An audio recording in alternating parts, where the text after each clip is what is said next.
United अनसुमै football क्लाबनि बानजायनायाव खुंजानाय जोलुर बादायलायनाया मैया जोबलांबाय। अनसुमै गेलेग्रा फोथाराव खुंजानाय बे जोलुर बादायलायनायनि जोबथा एबा फाइनाल गेलेनाया राङापारा आरो गार'गाव हानजानि गेजेराव जानानै थाङो। जोबथा बादायलायनायाव राङापारा एफसीआ 4 गल आरो गार'गाव एफसीआ 5 गल सोनो हानायाव गार'गाव एफसीआ देरहासार जानो हायो।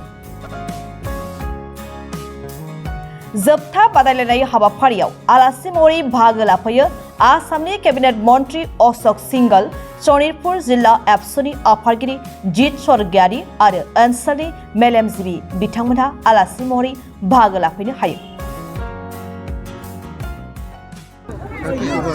আজি एफसी আৰু গাৰগাঁও এফচিৰ মাজত অনচুমিত ফাইনেল ফুটবল মেচ আছিলে। মোক নিমন্ত্ৰণ কৰিছিলে এফচু জিলা সভাপতিয়ে। এফচুৰ নিমন্ত্ৰণ ৰক্ষা কৰি মই ইয়াত আহিলোঁ। খুব ভাল খেলা হৈছে।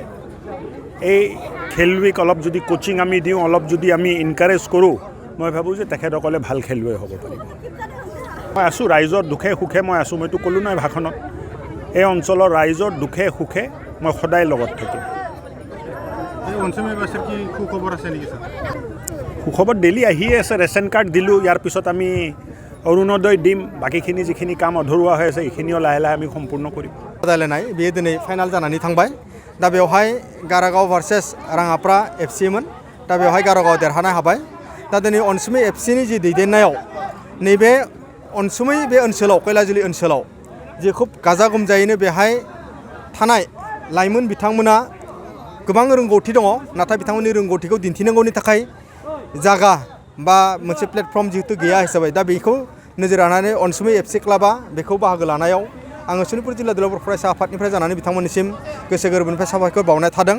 मानो होनना बुङोबा जोंनि माने बर' लाइमोनफोरनि गेजेराव गोबां रोंगौथिया दङ, खिन्थु रोंगौथिखौ जोङो दिन्थिनो थाखाय मोनसे जि प्लेटफर्म, बै प्लेटफर्मखौ होनाया जोंहा खम जानानै दङ।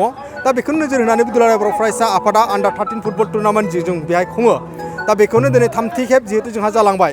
दा बेखौ लानानै दुलाराय बर' फरायसा आफादा देग्लायनिफ्राय बड'फा एफसी मोनसे रेजिस्टार खालामनाय जादों। दा बेनि गेजेरजों जाय बिथांमोना आन्डार 13 फुटबलाव डिस्ट्रिक्ट वाइसआव सेलेक्सन जानानै थाङो बिथांमोनखौ बड'फा एफसीआव गेलेनायनि थाखाय बा बाहागो लानायनि थाखाय बिथांमोनखौ स्कपखौ जिहेतु होनाय जादों आरो बिथांमोना बेहाय गेलेनानै बेहाय बिथांमोननि जि स्किल बेखौ दिन्थिफुंनायनि गेजेरजों बिथांमोननि जि जिउ राहा लामा जि दाफुंनाय बेहाय मोनसे स्कप मोननांगौनि थाखाय बिथांमोननो बे प्लेटफर्मखौ दुलाराय बर' फरायसा आफादा होनो नाजादों आरो बिथांमोनखौ हानायमानि जोङो दुलाराय बर' फरायसा आफादा state level, national level, international लेभेलाव लांनानै गेलेहोनायनि थाखाय बिथांमोनखौ नाजागासिनो दङ। दा बेजोंबो जोंनि दिनैनि जि लाइमोनफ्रा जे फेग्रा बेसाद मुवाफोर जौ जुवा ड्राग्सनि जि एडिक्टेडआ जोंनि गेजेराव, जोंनि लाइमोनफोरनि गेजेराव बांनायखौ जिहेतु जों नुनो मोन्दों।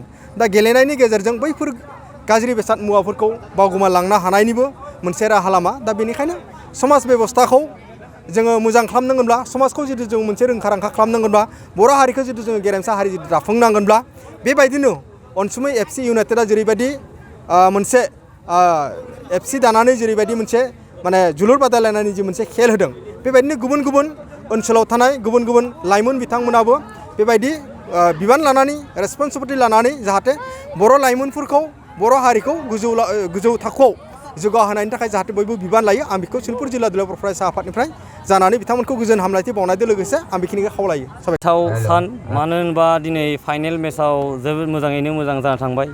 बेयाव गाहाय आलासि महरै जोंहा मानिनां एमएलए सार अशोक सिंघल सार नुजाथि फैदों आरो जोंहा सनितपुर डिस्ट्रिक्ट बर' फरायसा आफादनिफ्राय जित स्वर्गियारि आरो सेन्ट्रेल एक्स एनडिबिनिफ्राय आर गथालमोना नुजाथि फैदों आरो दिनैनि खेला गार'गाव भार्सेस राङापारा फुटबल क्लाबनि गेजेराव जादोंमोन।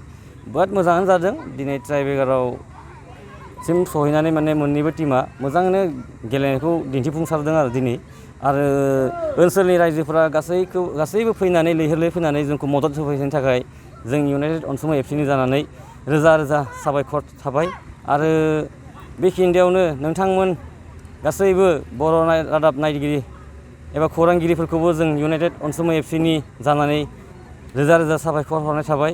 मानो होनोबा नोंसोरबो गोबां खस्थ'नि जारलाजोंबो जेनेबा दिनैनि प्रग्रामखौ खुंनायाव मे हाबाफारि मावबोदों। बिनि थाखाय गासैबो बर' रादाब नायगिरि नोंथांमोननिसिमबो रादाबगिरिफोरनिसिमबो जों इउनाइटेड अनसुमै एफसिनि जानानै गोजोननाय जासिहरनाय थाबाय।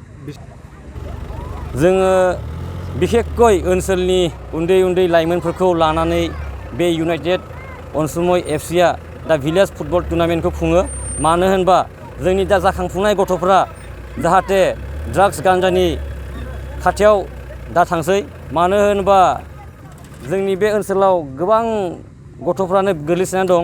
मानो होनबा गोग्लैसोनानै ओरैनो बेकार थाबा मानसिनि माइन्डआ माबा डाइभार्ट जानानै साननाया उल्था उल्थि जायो।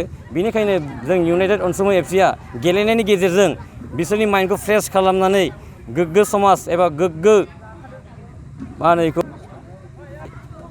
माने आवगायलांनो थाखाय बे गेलेनायखौ हाबाफारिखौ लागासिनो आरो जोङो इयुनावबो बे हाबाफारिखौ लाबाय थागोन।